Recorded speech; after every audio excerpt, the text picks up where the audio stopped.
Nkwanirizzaako gwe munnange akyagyekuumiddeko ensi Buganda anti munnange ensi Buganda kuno kwe kwaffe Kabanda Musoke ow'ennabalanga Bukoba Kyaggwe akaala amatendo nze nkubuuzaako nateera olunaku olwaleero kansuubire nti munnange oli bulungi. Tukyali mu katabo kaffe omulembe gwa Muteesa. Era nga munnange essanyu libuutikidde Obuganda Ssaabasajja Kabaka akomyewo mu nsi ye. Akati nno munnange ng'endagaano eteekeddwako omukono Kabaka yawa obweyamo bwe nga tannaddamu kukola mirimu gye nga Kabaka. Muteesa yalina okuddamu okuwa obweyamo bwe eri Queen, eri olukiiko n'eri abantu ba Buganda mu maaso ga gavana n'ababaka b'olukiiko. Ensonga eno gavumenti ya Queen yagissaako nnyo essira mu nteeseganya zonna ezaaliwo nga tebannakkiriza Kabaka kudda ku Bwakabaka. Bw'atyo nga tannateeka mukono gwe ku ndagaano yasooka kuwa bweyamu buno. Nze Edward Muteesa owookubiri Kabaka wa Buganda nkakasa nti n'abeeranga mwesigwa eri Her Majesty Queen Elizabeth owookubiri okukuuma Buganda n'eri abasika be, era n'afugiranga ddala bulungi Obuganda nga ngoberera amateeka, era n'akwatanga ebyo ebiri mu ndagaano ezaakolebwa ne Queen, era n'ebyo ebiri mu ntegeka y'obufuzi eya Buganda n'enfuga ennungi mu Uganda Protectorate, era n'akoleranga abantu ab'engeri zonna amazima nga ngoberera endagaano ezoogeddwako n'entegeka y'obufuzi eya Buganda n'empisa z'ensi n'obulombolombo era n'amateeka. Obweyamo obwo bwali bukulu nnyo era bwawandiikibwa ne mu ntegeka y'obufuzi bwa Buganda eya 1955. Oluvannyuma ebiwandiiko by'endagaano empya eya 1955 ne bireetebwa era ne biteekebwako emikono ogwa Sir Andrew Cohen, Governor and Commander-in-Chief of the Uganda Protectorate, ku lwa Queen wa Bungereza n'amatwale gaayo, era nga Queen yakulira ne Commonwealth. Edward William Frederick David Walugembe Mutebi Luwangula Muteesa owookubiri Kabaka wa Buganda n'ateekako ku lwa Kabaka n'abaami ne ku lw'abantu bonna aba Buganda. Oluvannyuma abajulirwa ab'enjuyi zombi nabo baateekako emikono ku ndagaano eyo.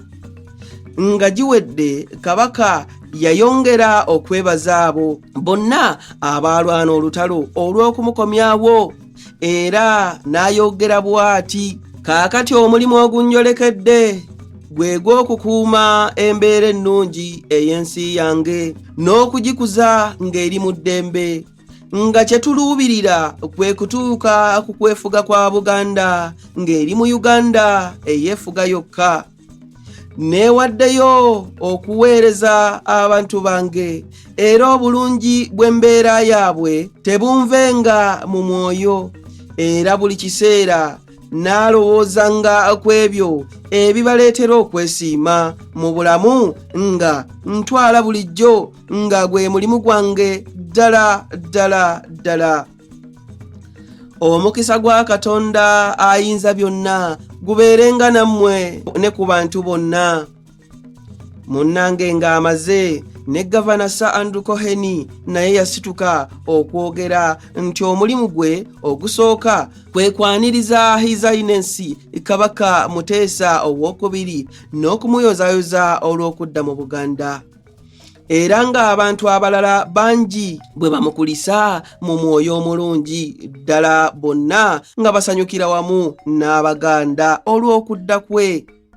Ogwokubiri gwe yalina era ng'agukolera n'okwenyumiriza gwali gwa kutuusa bubaka bwa gavumenti ya Queen ey'okuyozaayoza ennyo His Highness n'abantu be okutuuka ku lunaku olwo olukulu.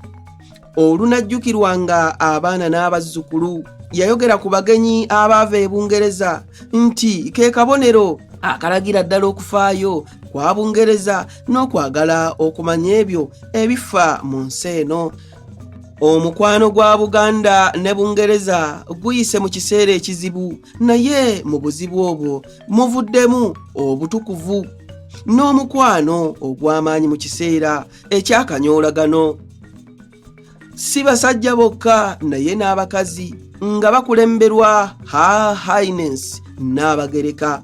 Mu kiseera kino nga tukungula ebibala by'omulimu gwaffe omukakali, neebaza nnyo bonna abalagaanidde awamu mu kuteekawo enkyukakyuka eno. Endagaano eno empya ng'erongoosa era ng'efuuse ekitundu eky'endagaano ya 19. Ejja kutumbula nnyo Buganda naddala mu nkolagana wakati wa gavumenti zombi.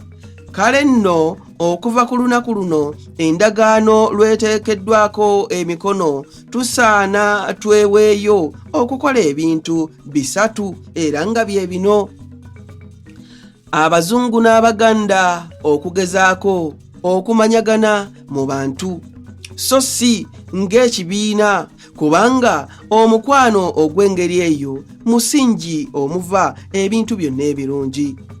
Ekyokubiri, okumanyagana ng'abantu ab'ebika ebibiri ebitafaanaganya mpisa yadde ebyafaayo. Ekyokusatu, okwewaayo okulagaanira awamu mu mwoyo omulungi mu byonna nga tulwanyisa obuzibu obunajjangawo.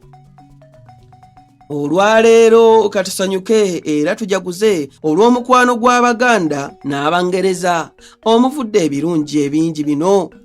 Omukolo guno ogwaleero ke kabonero kaagwo era n'obujulirwa eri ffenna, era gwe mukwano ogujja okweyongera okuba ogw'omugaso gye bujja. Nga sinnatuula, Your Highness nkwagaliza ebirungi byonna, essanyu, obulamu obulungi n'embeera ennungi olw'amadda go. Munnange, akawungeeza ako Omutanda yaliwo ku mupiira ogw'empaka ogwategekebwa okumwaniriza. Ttiimu ya Buganda ng'esamba n'ey'abasambi ba Uganda abaasigalawo. Ttiimu zombi zaagwa maliri ku ggoolo 1-1, ekikopo ne kigabanibwa okukikuuma era Kabaka yakikwasa Nafutaali Gumba Musoke eyali kapiteeni wa Buganda omukwasi wa ggoolo. Abange, ebyo nno sijja kubisusaako awo, munzikirize nzire ennabalanga Bukoba Kyaggwe akaala amatendo, tuddingana ate mu kitundu ekirala ng'ate munnange nkuwa ebirala. Ayi Katonda, kuuma Namulondo.